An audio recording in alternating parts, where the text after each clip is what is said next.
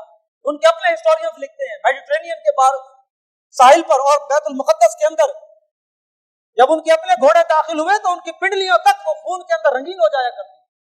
اتنا خون مسلمانوں کا پایا. تاتاریوں اللہ کی مدد نہیں آئی، میانمار میں نہیں آئی، عراق اور شام میں نہیں آئی. غیبی مدد ایسے آ جاتی ہے. غیبی مدد بدر میں آئی تھی، وہ اس وقت آئی تھی جب 313 وہاں موجود تھے، جنہوں نے 13 سال مشقتیں مصیبتیں سہ کر ثابت کر دیا تھا کہ ہم نے اللہ کا یہ جو راستہ اسے اپنا لیا ہے، ہرچہ بعد آباد جو ہو سو ہو، اب ہم اس راستے سے ہٹنے والے نہیں ہیں. 13 سال ظلم کی چکی میں پس کر مصیبتوں آزمائشوں آلام کو سہ کر انہوں نے ثابت کر دیا کہ ہم اللہ کے وفادار ہیں، اللہ کے سپاہی ہیں، تب اللہ کی مدد ہے. آپ اور میں ہمیں بھیج دیا جائے جہاد کے لیے، پھر 8 گھنٹے بیٹھے کرکٹ دیکھ رہے ہیں، پتہ نہیں کہاں رہ گئی وہ دلی غیرت، غیرت دینی. سامنے دیکھ رہے ہیں، ویڈیوز آ رہی ہیں، فوٹوز، ہر پوسٹ ہر کوئی دیکھ رہا ہے. کس طرح فلسطینی بہنوں بیٹیوں اور بچوں کے ساتھ بچے خاک اور خون میں نہائے. سبب اس کا پتہ نہیں. یہ ایسے نہیں ہو گیا، میں بار بار یہ بات ہائی لائٹ کر رہا ہوں، ایسے نہیں ہے. آپ کرتے رہے بیٹھ کے غیبی مدد کی انتظار کرتے رہے. اللہ یہ اب آئے، ابابیل آئے اور اسرائیل کو اب ابابیل آئے تو خدا کی قسم وہ اسرائیل پر نہیں، امت مسلمہ پر آ کے لے گرائے. تمہارا منہ ہے، میرا منہ ہے کہ ہم اللہ سے دعا کریں، اللہ سے مانگتے ہیں، اور دوسری طرف اللہ کے ساتھ اعلان جنگ کیا ہوا، اللہ کے ساتھ حالت جنگ میں ہم اللہ کے ساتھ جنگ جاری رکھیں، دعائیں مانگ رہے ہیں. سورۃ بقرہ کی آیت ہے، یا ایھا الذین آمنوا اتقوا اللہ، ایمان والو ڈرو اللہ سے، وذروا ما بقی من الربا، یہ سود چھوڑ دو اگر مومن ہو، فإن لم تفعلوا فاذنوا بحرب من اللہ، نہیں چھوڑتے تو اللہ کی طرف سے اعلان جنگ ہے. ملت اسلامیہ میں سے کتنے ممالک ہیں جن کی یہ معیشت سارا تانا بانا یہ سود ہی نہیں ہے؟ ایک طرف اللہ کے ساتھ لڑ رہے ہو، اعلان جنگ کیا ہوا، تو دعائیں مانگ رہے ہو، اللہ مہربانی فرما، غیبی مدد نازل فرما.